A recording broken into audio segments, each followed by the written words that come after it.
सास की नजर सिर्फ बहू पर। सरस्वती अपने कमरे में आराम से बैठकर सीरियल देख रही होती है। तभी शाम के 4 बजे देखकर उसका चाय पीने का मन होता है। नाटक देखते देखते शाम के 4 बज गए। चाय पीने का टाइम हो चला, लेकिन मेरा तो रजाई से निकलकर चाय बनाने का बिल्कुल मन नहीं कर रहा। इतनी देर में तो जाकर हाथ पैर में गरमाई आई है। कोई नहीं, आज कोमल को बोल देती हूँ चाय बनाने को। ठंड देखकर सरस्वती अब बिस्तर में बैठे बैठे अपनी बेटी कोमल को बुलाती है। कोमल, ओ कोमल, जरा यहाँ तो आ। क्या हो गया मम्मी? जब देखो मुझे डिस्टर्ब करती रहती हो। प्लीज मुझे कोई काम मत देना, क्योंकि मेरे पास कॉलेज का बहुत सारा काम है। अरे तो मैं कौन सा तुझसे खाना बनवा रही हूँ। देख शाम हो गई है, जाकर 2 कप चाय बना ले। थोड़ी चाय तू भी पी लेना, थकावट दूर हो जाएगी। मम्मी, मुझे आपकी तरह ठंड में 3 टाइम चाय पीने की बिल्कुल तलब नहीं है। अभी मुझे काफी सारे पेज लिखने हैं, फिर प्रोजेक्ट बनाना है। तो प्लीज आप बिस्तर से उठने का थोड़ा कष्ट कर लो और खुद चाय बनाकर पी लो। कोमल चाय बनाने से मना करके चली जाती है। सही कहा है किसी ने, खुद करने से ज्यादा करवाना भारी है। मैं भी आज बहू वाली होती तो बिस्तर में बैठे बैठे बहू से चाय मंगवा कर पीती। खैर अब 1 कप के लिए कौन रसोई में खड़े होकर चाय बनाने में मेहनत करेगा। केतकी के घर जाकर चाय पी लूंगी। सरस्वती चाय बनाने से बचने के लिए अब अपनी पड़ोसन केतकी के यहाँ चाय पीने के लिए आ जाती है, जहाँ सुषमा केतकी से कानाफूसी कर रही थी। अरे केतकी बहन, निरंजना की बहू ने तो उसके बेटे को इशारों पर नचा रखा है। बहन ये तो होना ही था। आजकल तो ज्यादा पढ़ी लिखी बहू लाना अपने पैरों पर कुल्हाड़ी मारने जैसा है। 4 दिन शादी के होते ही इनके पर निकल आते हैं। और फिर निरंजना की बहू तो जॉब करने वाली है, इसीलिए और भी ज्यादा हवा में उड़ती है। इसीलिए मैंने तो शुरू से ही अपनी बहू की लगाम खींच कर रखी है। मैं तो अपनी बहू पर नजर बनाए रखती हूँ। अरे अरे क्या बातचीत चल रही है? क्या खास खबर है? मुझे भी तो पता चले। आओ आओ सरस्वती बहन, 5 मिनट में चाय पीने वाले थे हम। अरे पूजा बहू, 1 कप चाय सरस्वती आंटी की बढ़ाकर बना लाना। जी ठीक है मम्मी जी। इस बीच केतकी सिर्फ और सिर्फ रसोई में चाय बना रही अपनी बहू पर नजर बनाए हुए रखती है। केतकी बहन, कोई मसला है क्या? तुम तब से रसोई की तरफ नजर जमा कर बैठी हो। अरे सरस्वती बहन, बहू वाली होने के बाद तो हर सास की यही दशा है। बहू पर नजर बनाकर ना रखो तो ससुराल में एक सुई भी ना छोड़े। और मेरी तो ऐसी बहू आई है कि 1 कप चाय बनाने को बोलो तो 4 कप जितनी चीनी झोंक कर डालती है। इन बहुओं की लगाम खींच कर ना रखो तो खुले हाथों से बर्बादी करे। पर केतकी बहन, बहू पर इतनी नजर बना कर रखना भी सही नहीं। बहू को अगर बेटी समझ कर रखो तो वो भी ससुराल को अपना घर परिवार क्यों नहीं मानेगी। बहन ये तो मन की मिठाई खा जाओ कि बहू कभी बेटी बन सकती है। आजकल की कोई सी भी बहू परिवार में जुड़कर रहना पसंद नहीं करती। आते ही घर तोड़ देती है और बेटा भी बीवी वाला बन जाता है। मैं तो तुम्हें एक ही सलाह दूंगी कि बहू वाली होने के बाद सिर्फ और सिर्फ अपनी बहू पर नजर बना कर रखना। सुषमा और केतकी की बात सरस्वती के दिमाग में घर कर जाती है। इसी तरह कुछ दिन बीत जाते हैं। सरस्वती, पंडित जी ने हमारे कार्तिक के लिए एक लड़की बताई है। मुझे तो लड़की बड़ी पसंद। मैं तो सोच रहा हूँ कॉल पर बातचीत करके रिश्ता पक्का कर लेते हैं। अशोक के ऐसा कहने पर पड़ोसन की बातें सरस्वती के दिमाग में फिर से चलने लगती हैं। अजी ऐसे बिना सामने से लड़की देखे रिश्ता तय कर देना बिल्कुल भी सही नहीं। मिलजुल कर आमने सामने से लड़का लड़की देखने में अलग बात होती है। फोटो से लड़की का आचरण व्यवहार का थोड़ी ना पता चल जाता है। ऊपर से आजकल की लड़कियां फोटो में मासूम दिखती हैं, लेकिन सामने से तेज तर्रार निकलती हैं। अरे इस बात से तो तुम्हें खुश होना चाहिए सरस्वती कि हमारे घर में दिमागदार बहू आएगी तो परिवार को सही ढंग से चला पाएगी। अब अगले दिन अशोक सरस्वती अपने बेटा बेटी के साथ मुक्ति को देखने आते हैं। तभी मुक्ति चाय नाश्ता लिए सामने से चलकर आती है। लीजिए अशोक जी, लड़की भी आ गई। अजी तुमको लड़की के चलने का तरीका टेढ़ा मेढ़ा नहीं लगा? भाग्यवान लगता है, तुम्हें दिन दहाड़े रतौंधी हो गई है। अरे बिल्कुल ठीक ढंग से चलकर आ रही है लड़की। इतना नजर जमा कर देखने की जरूरत नहीं है। जी नमस्ते। नमस्ते नमस्ते। चलो बात करने में तो ठीक ठाक लग रही है लड़की। जी हमें तो रिश्ता पसंद है। बच्चों को आपस में बात करने देते हैं। मुक्ति कार्तिक सबके बीच में से उठकर बात करने के लिए चले जाते हैं। पता नहीं दोनों में क्या बात चल रही होगी, जाकर देखना पड़ेगा। सरस्वती जानबूझकर चाय अपने ऊपर गिरा लेती है। अरे बहन जी, ये क्या आपकी तो साड़ी खराब हो गई। चलिए मैं आपको बाथरूम दिखाती हूँ। नहीं नहीं आप बैठिए, मैं खुद चली जाती हूँ। सरस्वती सोफे से उठकर डायरेक्ट कमरे में आती है। अरे माँ, आप यहाँ? कार्तिक बेटा देखना, मेरी नई साड़ी पर चाय गिर गई। बड़ी देर से वॉश बेसिन ढूंढ रही हूँ, मिल ही नहीं रहा, कहीं चाय का दाग न चढ़ जाए। वैसे तुम दोनों ने बात तो कर ली होगी, चलो आ जाओ। पर माँ वो। अच्छा चल तू रहने दे, बहू तुम जरा बाथरूम दिखा दो। जी मम्मी जी। मुक्ति को अपनी सास का नजर रखने वाला नेचर दिख तो जाता है, लेकिन वो इस बात को इग्नोर करती है। कुछ दिनों में शादी करके मुक्ति ससुराल में आ जाती है। वेलकम होम मुक्ति भाभी। इतना कहते हुए कोमल मुक्ति पर फूल बरसाकर स्वागत करवाती है। थैंक यू सो मच कोमल, मेरा इतने अच्छे तरीके से स्वागत करने के लिए। बहू ये क्या तरीका है? तुम्हारी माँ ने तुम्हें संस्कार नहीं सिखाए क्या कि शादी के बाद ननद को नाम से नहीं बुलाते? सरस्वती, तुम भी एक छोटी सी बात का तिल का ताड़ बना रही हो। अरे जाने दो। और मम्मी एज में भी भाभी से छोटी हूँ तो ऑब्वियसली वो मुझको नाम लेकर ही बुलाएंगे। मान मर्यादा नाम की भी कोई चीज होती है। और तू कोमल, जहाँ बड़े बात कर रहे हो वहाँ बीच में बात करने की जरूरत नहीं है। अपनी सास को इस तरह से बात को खींचते देखकर मुक्ति बात को वहीं खत्म करने के लिए सॉरी बोलती है। सॉरी मम्मी जी, सॉरी कोमल दीदी, मैंने आपको नाम से बुलाया, आगे से ऐसा नहीं होगा। लगता है मम्मी जी के कान तो सिर्फ और सिर्फ मेरी बातों पर जमे हुए थे। कुछ देर में सभी अपने कमरे में चले जाते हैं। तो कैसा लगा मेरी प्यारी बीवी को कमरा? पसंद तो आया ना? कार्तिक जी आप क्या कर रहे हैं? दरवाजा खुला है, बंद कर लीजिए, कोई भी आ सकता है। अरे बिना नॉक किए कोई नहीं आएगा, मैंने दरवाजा लगा दिया है। तभी एकदम से सरस्वती हाथों में दूध का गिलास लिए कमरे में घुस आती है, जिसे देखकर दोनों काफी ज्यादा एम्बैरेस फील करने लगते हैं। हाँ, अरे मम्मी आप? अरे मैं तो रसोई में दूध बना रही थी, वही देने आई थी। और दरवाजा क्यों बंद कर रखा है? कितनी घमस सी हो रही है, थोड़ी देर खोल कर रखो। कसम से मम्मी जी में सेंस नाम की जरा भी चीज नहीं है। न्यूली कपल के कमरे में नॉक करके आया जाता है। इनका बस चले तो खुल्लम खुल्ला हमारा हनीमून मनवा दे। एकदम से अपने सास के कमरे में आने के चलते मुक्ति गुस्से से आग बबूला हो जाती है। मम्मी, मुझे तो बहुत तेज की नींद आ रही है, आप भी थक गई होगी, जाकर आराम कर लीजिए। हाँ हाँ बेटा, तेरे पापा को भी दवाई देनी है, तुम दोनों भी जल्दी सो जाना, ठीक है? फाइनली मम्मी तो गई। Baby let's fun. Kartik ji, आपको ऐसा नहीं लगता मम्मी जी की नजर सीसीटीवी की तरह सिर्फ और सिर्फ हमारे कमरे पर बनी हुई है? अरे मुक्ति, ऐसा कुछ भी नहीं है। वो एक्चुअली मम्मी को शुरू से मेरा ख्याल रखने की आदत है। दोनों एक दूसरे के साथ टाइम स्पेंड करते हैं। अगले दिन मुक्ति उठकर बगैर नहाए किचन में कॉफी बनाने के लिए आती है। बिना कॉफी के तो मेरी आंख नहीं खुलती। फटाफट से दूध निकाल कर 2 कप कॉफी बनाकर ले जाती हूँ। मुक्ति जैसी फ्रिज के अंदर से दूध निकालती है, तभी सरस्वती उसके पीछे आकर खड़ी हो जाती है। मम्मी जी आप यहाँ? बहू तू तो मुझे देखकर ऐसे डर रही है जैसे कि तेरी चोरी पकड़ी गई और तूने बिना नहाए चूल्हा चौका छू दिया। यहाँ ये सब नहीं चलेगा। उफ यार, ये सुबह सुबह मम्मी जी कचर पचर करके लगता है मेरे सर की नस फाड़ कर मानेंगी। इनकी नजर तो सिर्फ और सिर्फ मुझ पर ही लगी हुई है। बहू लगता है अभी भी तुझे मेरी बातों का कोई असर नहीं पड़ा। कौन सी बात मम्मी जी? जाकर पहले नहा धो कर आओ, उसके बाद चाय पानी बनाना। जी मम्मी जी। मुक्ति गुस्से में गैस बंद करके कमरे में जाकर नहाकर दोबारा किचन में जाती है और ठंड में ठिठुरते हुए चाय बनाती है।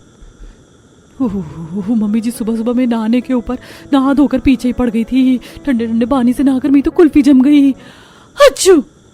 चाय बनाते बनाते मुक्ति की नजर बावर्ची खाने से बाहर जाती है, जहां सरस्वती सोफे पर बैठे हुए सीधा नजर रसोई में जमाए हुए थी। मम्मी जी तो अभी भी नॉन स्टॉप सिर्फ और सिर्फ मुझ पर ही नजर बनाए हुए हैं। अपनी सास को लगातार घूरते देखकर मुक्ति इग्नोर मारते हुए चाय बनाकर देती है। मम्मी जी, पापा जी चाय। आहा, कितनी बढ़िया सुगंध आ रही है चाय में से। खुशबू से ही मन तरोताजा हो गया। सरस्वती, कैसा लगा है बहू वाली बनकर? आज तो तुमको भी गर्मा गर्म चाय परोस कर बैठे बिठाए पीने को मिल रही है। अजी चुपचाप से चाय पियो वरना चाय ठंडी हो जाएगी। आहा, चाय तो बहुत ही बढ़िया बनाई है, पी कर देखो। हाँ हाँ ठीक है, पीती हूँ। ज्यादा डींगे मत मारो, कहीं ऐसा ना हो कि बड़ाई का हलवा फीका निकल जाए। सरस्वती जैसे चाय की चुस्की लेती है तो मुंह बनाकर मुक्ति को घूरने लगती है। क्या हुआ मम्मी जी, चाय अच्छी नहीं बनी क्या? बहू, चाय के नाम पर तूने चाशनी बनाकर रख दी, हद से ज्यादा चीनी झोंक रखी है। मुझे तेरे हाथों की चाय बिल्कुल भी पसंद नहीं पड़ी। मम्मी जी, मैं आपके लिए दूसरी चाय बनाकर लाती हूँ। अब रहने दे, कोई जरूरत नहीं है दोबारा चाय बनाने की। वैसे ही चाय में दूध, पत्ती, चीनी लगी, ऐसे फेंकेंगे थोड़ी। मुझे किसी भी चीज की बर्बादी बिल्कुल भी पसंद नहीं है। चाय तो बहू ने एकदम फर्स्ट क्लास बनाई है। लेकिन इसके आगे तारीफ कर दूंगी तो चने की झाड़ पर चढ़ जाएगी। पता नहीं चाय में क्या अलग से डाला जो इतना बढ़िया स्वाद उतरा है, इस पर तो नजर बनाकर रखनी पड़ेगी। सरस्वती को मुक्ति के हाथों की चाय पसंद तो आती है, लेकिन वो उसके आगे दिखावटी नापसंद करने का नाटक करती है। उतरा हुआ मुंह लेकर मुक्ति किचन में आकर सब्जी काटने लगती है। तभी सरस्वती किचन में आ धमकती है। मम्मी जी आप किचन में, कुछ चाहिए था क्या आपको? क्यों बहू, मैंने क्या रसोई की रजिस्ट्री तेरे नाम से थोड़ी कर दी है जो बगैर तुझे पूछे रसोई में भी नहीं आ सकती? मम्मी जी मेरे कहने का वो मतलब नहीं था, बस मुझे लगा आपको कुछ चाहिए होगा तो पूछा। तेरे हाथों की खराब चाय पीने के बाद मैं खाना बनाना तुझ पर अकेले नहीं छोड़ सकती, इसीलिए मैं तेरे साथ खड़ी होकर खाना बनवाऊंगी। जैसे जैसे मैं बताऊंगी वैसे ही बनाना। दरअसल रसोई में खड़े होकर खाना बनवाने के पीछे सरस्वती अपनी बहू पर सिर्फ और सिर्फ नजर बनाकर रखना चाहती थी। मुक्ति किलस कर सब्जी काटती है। मुझे सब पता है मम्मी जी, सिर्फ और सिर्फ मुझ पर नजर जमा कर रखने के लिए मेरे सर पर आकर खड़ी हो गई हैं। हद है, चुल मचा रखी है कसम से। बाहू ये क्या तू कछुए की तरह धीमे धीमे सब्जी काट रही है? कढ़ाई कितनी देर की गर्म हो रखी है, गैस भी खाली जा रहा है। बस मम्मी जी सब्जी कट गई, अभी धोकर लाई। सब्जी धोते वक्त भी सरस्वती नजर जमाकर मुक्ति को टेढ़ी नजर से देखती है। मुक्ति फटाफट सब्जी धोकर लाती है और कढ़ाई में तेल डालती है, जिस पर सरस्वती टोकती है। बहू तेरे हाथ जरूरत से ज्यादा ही खुले हैं, 4 टाइम की सब्जी बनाने का तेल तूने एक बार की सब्जी में डाल दिया। मम्मी जी सब्जी भी तो ज्यादा है और मिक्स वेज में थोड़ा सा तरतर तेल तो चाहिए होता है। हमारे परिवार में कोई भी ज्यादा तेल मसाले नहीं खाता। खैर इसमें से आधा तेल निकालकर अलग से कटोरी में रख दे, शाम को सब्जी बन जाएगी। अभी सास को हर छोटी बड़ी चीज के लिए टोकने पर मुक्ति खुंदक खा जाती है। हे भगवान, ये मम्मी जी तो कितनी ज्यादा कंजूस मक्खी चूस है। इनका बस चले तो दूध में पड़ी मक्खी भी निकाल कर पी डाले। अरे थोड़ा एक्स्ट्रा तेल क्या डल गया, अब उसे भी निकालो। मन तो कर रहा है इनका कत्ल कर डालूं। कंट्रोल मुक्ति कंट्रोल। बेचारी बहू किसी तरह पेशेंस रखते हुए सारा खाना तैयार करके परोसती है। सभी खाना खाकर भर भर के तारीफ करते हैं। भाभी आपने खाना तो बहुत अच्छा बनाया है। थैंक यू कोमल दीदी। इसी तरह कुछ समय बीत जाता है। एक दिन मुक्ति छत पर कपड़े सुखा रही होती है तो सामने वाली छत से कनिका उससे आकर बातें करती है। अरे तुम तो कार्तिक भैया की बीवी हो ना? हाँ जी, जस्ट कुछ ही दिनों पहले शादी करके आई हूँ। वैसे आप सुषमा आंटी की बहू है ना? और आपने खाना पीना बना लिया? हाँ मैं तो सुबह ही 9 बजे तक खाना बना लेती हूँ, थोड़ी एक्स्ट्रा सब्जी बनाकर रख देती हूँ तो शाम को भी चल जाता है। अब 2 फैमिली में क्या दोनों टाइम सब्जी बनाना। क्यों, आपके परिवार में आपके सास ससुर भी तो हैं? हाँ लेकिन मेरी सास खुद अलग बनाती खाती हैं और मैं अपनी सास के साथ में नहीं रहती। शुरू में कुछ दिन रही थी, पर मेरी सास सारा दिन सीसीटीवी की तरह सिर्फ और सिर्फ मुझ पर ही नजर बनाकर रखती थी, इसीलिए बस मैंने अपना चूल्हा अलग कर लिया। कनिका की बात सुनकर मुक्ति अपनी सास की खुद पर नजर बनाकर रखने वाली बात को सोचकर परेशान हो जाती है। इतने में सरस्वती सीढ़ियां चढ़कर ऊपर आकर मुक्ति को कनिका से बात करते देखती है। कनिका नीचे चली जाती है। बाहू तू तो छत पर कपड़े सुखाने आई थी कि गप्पे लड़ाने?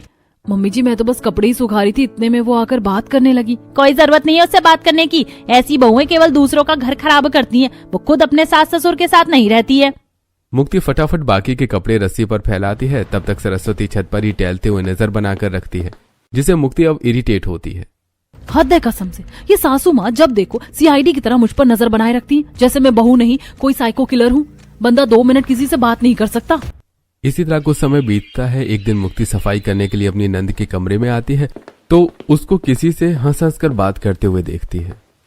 अरे जब मैंने तुम्हें मना किया था तो क्या जरूरत है पार्सल भेजने की? अगर मम्मी ने पार्सल ले लिया तो गड़बड़ हो जाएगी। कोमल को रजाई में धीरे धीरे बात करते हुए मुक्ति के कान खड़े हो जाते हैं और वो कान जमा कर सुनने लगती है। ये इतने धीरे धीरे रजाई में किससे बातें कर रही है? मम्मी जी की नजर तो सिर्फ और सिर्फ मुझ पर रहती है, ये नहीं थोड़ा ध्यान अपनी बेटी पर दे दें। झाड़ू लगाकर मुक्ति कमरे से चली जाती है। तभी पार्सल वाला आता है। कोमल के नाम से पार्सल है भाई। हाँ जी भैया मुझे दे दीजिए, मैं उसकी भाभी हूँ। जी यहाँ पर साइन कर दीजिए। मुक्ति पार्सल लेकर नाम पढ़ती है, जिस पर विशाल नाम लिखा था। इतने में कोमल आती है। हाउ डे यू भाभी, आपकी हिम्मत कैसे हुई मेरा पार्सल लेने की? कोमल दीदी आप कॉल पर बिजी थी इसलिए मैंने पार्सल ले लिया। और ये विशाल कौन है? It's none of your business भाभी, मुझ पर नजर बनाकर रखने की कोई जरूरत नहीं है, अपने काम से काम रखिए। कोमल का नेचर देखकर मुक्ति इस बारे में सरस्वती को बताती है। बहू अपनी नंद पर नजर बनाकर रखने से अच्छा घर के काम पर ध्यान दे, मेरी बेटी के पीछे पड़ने की जरूरत नहीं है। जैसे ही बेटी की बात आई तो कितनी ज्यादा पॉजिटिव हो रही है मम्मी जी आप, और जब देखो मेरे पीछे हाथ धोकर पड़ी रहती हैं। गुस्से में भड़कते हुए मुक्ति काम में लग जाती है। ऐसे ही 1 महीना बीत जाता है, तभी शिप्रा का कॉल आता है। हेलो मैडम, तू इसी दुनिया में है ना या तीसरे गोले पर जाकर बस गई है? शादी क्या कर ली, ना कोई कॉल मैसेज। क्या बताऊं शिप्रा यार, मेरी सास दिन भर सीसीटीवी की तरह मुझ पर नजर बनाकर रखती है, किसी से बात करने का मौका नहीं लगता। अच्छा जी, लगता है तेरी सास बहू के नाटक कुछ ज्यादा ही देखती है, तभी बहू पर नजर बढ़ा कर रखती है। खैर आज तो तेरी लीव खत्म हो गई है, कल से ऑफिस ज्वाइन कर रही है ना? हाँ यार, कल से मैं ऑफिस ज्वाइन करूंगी। वैसे भी ससुराल में अपनी सास की 24 घंटे खुद पर नजर बनी देखकर मैं पक चुकी हूँ। मुक्ति अभी अपनी सहेली से कॉल पर बात ही कर रही होती है कि तभी उसकी सास रसोई के बाहर से नजर बनाकर देख रही होती है। पता नहीं इतनी देर से बहू किससे बातें कर रही, कुछ भी ढंग से सुनाई नहीं दे रहा, क्या करूं? सरस्वती बहाने से रसोई में आती है। आ गई नजर बट्टू बातें सुनने के लिए। अबे यार तेरी वॉल्यूम को क्या हो गया? हाँ से क्यों कर रही है? अरे मेरी सास हमारी बात सुनने के लिए नजर बनाकर मेरे सर पर नाच रही है। यार तेरा तो बड़ा बुरा हाल है, चल मैं कॉल रखती हूँ। इतना कहकर शिप्रा कॉल काट देती है। अरे बहू जरा अपने फोन से तेरी मौसिया सास को फोन मिला दे, वो मेरे फोन का रिचार्ज खत्म हो गया है। जी मम्मी जी, नंबर बोलिए। मम्मी अभी 2-4 दिन पहले ही तो मैंने आपके फोन में 3 महीने का रिचार्ज किया है। अरे हाँ मैं तो भूल ही गई थी बेटा, चल कोई नहीं, अपने फोन से मिला लूंगी। ऐसी रात को पूरा परिवार डिनर कर रहा होता है, जहां बहू ऑफिस ज्वाइन करने की बात रखती है। अरे बहू क्या जरूरत है शादी के बाद नौकरी चाकरी करने की? तुझे किसी चीज की कमी है तो मुझे बता। मम्मी जी ऐसा कुछ नहीं है, जॉब तो बस मैं अपनी खुशी के लिए करना चाहती हूँ। वैसे भी सुबह नाश्ता बनाने के बाद सारा दिन मैं घर में खाली होती हूँ, तो मैं ऑफिस घर दोनों मैनेज कर लूंगी। अशोक मुक्ति को नौकरी करने की इजाजत दे देते हैं। अगले दिन से मुक्ति ऑफिशियली पैंट शर्ट में जॉब पर जाने लगती है, जिसे देखकर पड़ोसने सरस्वती को भड़काती हैं। सरस्वती अभी तुम्हारी बहू को 1 महीना शादी करके आए भी नहीं हुआ और तुम उसे जॉब पर जान देने लगी। अरे बहन मैंने रोकने की कोशिश करी थी, लेकिन मेरी चले तब तो। अरे तो जॉब छुड़वा कर घर में रखो, वैसे भी बहुएं रसोई में अच्छी लगती है, नौकरी पर जाते हुए नहीं। इसी तरह कुछ दिन बीत जाते हैं। संडे वाले दिन जब मुक्ति की छुट्टी होती है तो शिप्रा उसके घर आती है, जिसे देखकर सरस्वती घूरने लगती है। हेलो नमस्ते आंटी जी। नमस्ते नमस्ते, कौन हो तुम? कोमल की सहेली? नहीं आंटी जी, मैं मुक्ति की ऑफिस वाली सहेली हूँ। ऑफिस के काम के सिलसिले में आई हूँ। लेकिन आज तो ऑफिस की छुट्टी, अब क्या संडे वाले दिन भी काम करोगी? मम्मी जी वो थोड़ा बहुत प्रेजेंटेशन का काम रह रहा था, इसीलिए शिप्रा को मैंने घर पर बुलाया है। इतना कहते हुए मुक्ति शिप्रा को कमरे में ले जाती है। यार तेरी सास तो सच में बवाल है, आते ही सीआईडी की तरह इंस्पेक्शन करने लगी। पता नहीं तू कैसे झेलती है। अब तो आदत पड़ गई है, तू बैठ, चाय बनाकर लाती हूँ। इतना कहकर मुक्ति किचन में आकर प्लेट में नाश्ता डालने लगती है, तभी सरस्वती आ जाती है। फिर से टपक गई बुढ़िया, मन तो करता है इसकी आंखें फेविक्विक से चिपका दूं ताकि नजर रखने की परेशानी से छुटकारा मिल जाए। मुक्ति बहू इतना सारा नमकीन बिस्कुट कहाँ लेके जा रही हो? मम्मी जी मेरी सहेली आई है, उसे नाश्ता पानी तो करवाना पड़ेगा। अरे तो इतना भर कर ले जाने की क्या जरूरत है, वो इतना थोड़ी खाएगी, 2 बिस्किट बहुत है। सरस्वती आधे से ज्यादा नाश्ता निकाल कर रख लेती है। मुक्ति अपना गुस्सा काबू करते हुए चाय नाश्ता ले जाती है। तब सरस्वती पीछे पीछे कमरे में आकर बैठ जाती है, जिससे शिप्रा को काफी अनकंफर्टेबल लगता है, जिससे चाय के सिप भी बेचारी के गले से बड़ी मुश्किल से उतरते हैं। इसी तरह समय गुजरता है। एक दिन ऑफिस का काम खत्म करते हुए मुक्ति को काफी लेट लग गया। यार आज तो ये कैब बुक ही नहीं हो रही, कितनी देर से कोशिश कर रही हूँ। मुक्ति बाहर का वेदर काफी ज्यादा खराब है, चलो मैं तुम्हें घर ड्रॉप कर देता हूँ, बाहर काफी ज्यादा ठंड भी हो रखी है। लेट होते देखकर मुक्ति अपने ऑफिस कलीग कबीर के साथ घर आ जाती है। Thank you so much Kabir, तुम्हारी वजह से मैं टाइमली घर पहुंच गई। मुक्ति को कबीर की बाइक से उतरते देखकर सुषमा केत की आंखें जमा जमा कर देखने लगती हैं। देख लो सुषमा बहन, 4 दिन जॉब पर जाते सरस्वती बहू के तो रंग ढंगी बदल गए, इसे तो शर्म भी नहीं लगी किसी गैर मर्द के साथ बैठ कर आने में। पड़ोसन की बातें जैसे ही मुक्ति के कान में पड़ती है तो वो अपने गुस्से को काबू नहीं कर पाती। आंटी जी मुझ पर नजर रखने के लिए मेरी सास है, तो आप दोनों मेरी सास मत बनिए। देखो कैसे कैची की तरह जुबान चला रही है, हमारा तो टोकना ही गलत हो गया। इतना कहते हुए मुंह ऐंठ कर पड़ोसने घरों में चली जाती हैं और मुक्ति सरस्वती को फोन करके एक की 4 बातें जोड़कर बताती है, जिसे सरस्वती न आओ देखती है न ताओ, सीधा मुक्ति के कमरे में जाकर सुनाने लगती है। बहू तेरे अंदर जरा सी भी शर्म नहीं है क्या? तू करवा के रखी है तूने मेरी, कोई जरूरत नहीं है कल से जॉब पर जाने की। मम्मी जी मैंने किया क्या है? भाभी सफाई देने का कोई फायदा नहीं है, क्योंकि मोहल्ले की सभी आंटियों ने आपको उस लड़के के साथ बाइक पर बैठकर आते देखा है। कोमल को इतना बोलते देखकर मुक्ति को बहुत ज्यादा गुस्सा आता है। कोमल, बगैर कुछ सोचे समझे मुझको ब्लेम करने से अच्छा तुम खुद पर ध्यान दो। पता नहीं सारा दिन कॉल पर किसके साथ लगी रहती हो। देखा मम्मी, भाभी मुझ पर झूठा ब्लेम लगा रही है। मैं तो पढ़ाई के लिए अपनी सहेली काजल से बात करती हूँ, प्रूफ है मेरे पास, लो देख लो। कोमल अपने फोन की कॉल डिटेल दिखाती है जिसमें उसने अपने बॉयफ्रेंड विशाल का नाम काजल करके सेव किया होता है। आखिर फाड़ फाड़ कर देख लो भाभी, मैं केवल अपनी सहेली काजल से बात करती हूँ। आइंदा मुझ पर नजर रखने की कोई जरूरत नहीं है, समझ गई? बहू, मेरी बेटी पर इस तरह का तोहमत लगाने से अच्छा होगा तू अपने गिरेबान में झांक कर देख। अपनी सास का भेदभाव देखकर मुक्ति का मन खट्टा हो जाता है। वो रोते हुए सबके लिए डिनर बनाती है और अगले दिन ऑफिस चली जाती है। कुछ देर में लंच टाइम हो जाता है। मुक्ति, चल लंच टाइम हो गया, लंच करते हैं। मुक्ति जैसी लंच निकालने के लिए अपना बैग खोलती है तो बैग खाली होता है। मैंने तो लंच पैक करके सुबह ही रख लिया था, फिर लंच कहाँ गया? इतने में उसकी सास सरस्वती कॉल कर देती है। हेलो बहू, तूने अपना लंच घर पर ही छोड़ दिया था, मैं बस लेकर आ रही हूँ। मम्मी जी रहने दीजिए, मैं बाहर से मंगवा कर लंच कर लूंगी, आप खामा परेशान होंगी। अरे इसमें परेशानी की क्या बात है, दाल में कुछ तो काला है। आज तो मैं ऑफिस जाकर देख कर रहूंगी, कहीं जॉब के बहाने सचमुच में मेरी बहू का कोई चक्कर तो नहीं चल रहा। पड़ोसन की बातों में आकर सरस्वती अपनी बहू पर सिर्फ और सिर्फ नजर बनाकर नहीं रखती बल्कि शक करने लगती है और ऑफिस आ जाती है, जहां ऑफिस के सारे कलीग्स सरस्वती को देखने लगते हैं। देखते ही देखते लंच खत्म हो जाता है, लेकिन सरस्वती ऑफिस से नहीं जाती। तभी मुक्ति का बॉस आता है। मुक्ति, बैक टू योर वर्क। और ये कौन है? सर, ये मेरी सासू माँ है, मुझे लंच देने के लिए आई थी, बस जा रही हैं। ये क्या ऑफिस में फैमिली ड्रामा लगा रखा है? भेजो इनको जल्दी से और केबिन में आओ, मीटिंग का टाइम हो रहा है। मुक्ति के बॉस इतना बोलते सरस्वती उसे बदतमीजी से बात करती है, जिसकी वजह से मुक्ति का ऑफिस में बेस्ट कलीग का इंप्रेशन बुरी तरीके से खराब हो जाता है। शाम को गुस्से में भड़कते हुए वो घर आती है। मम्मी जी, आपको क्या जरूरत थी बॉस से वैसे बात करने की? आज तक आप मुझ पर नजर बनाकर रखती हैं, मैंने आपको कभी नहीं टोका। आज आपकी वजह से मेरी जॉब में इतने टाइम का इंप्रेशन खराब हो गया। कहते कहते मुक्ति रोने लगती है। तभी कार्तिक गुस्से में कोमल को घर लेकर आता है। आज से कॉलेज जाना तेरा बंद। अरे कार्तिक बेटा, हुआ क्या है? इस तरह से अपनी बहन से इतनी बेरुखी से क्यों पेश आ रहा है? माँ, ये लड़की कॉलेज के सबसे घटिया विशाल नाम के लड़के से बात कर रही है। वो तो मुझे इसकी सहेलियों ने बताया, वरना ये हमारी आंखों में इसी तरीके से धूल झोंकती। अरे भाग्यवान, तुम तो हमेशा सिर्फ और सिर्फ बहू पर ही नजर बनाकर रखती थी। थोड़ा अपनी बेटी पर भी ध्यान दे लिया होता। दूसरों की बातों में आकर अपने हाथों से अपना घर खराब मत करो, समझी? अशोक के समझाने पर सरस्वती अपने बुरे बर्ताव के लिए काफी ज्यादा अफसोस खाती है और अपनी बहू से माफी मांगती है, जिसके बाद वो अब पड़ोसन की बातों में आना छोड़कर अपनी बहू को हर तरह से फ्रीडम देती है, जिससे मुक्ति को अब अपने ससुराल में एडजस्ट नहीं करना पड़ता है।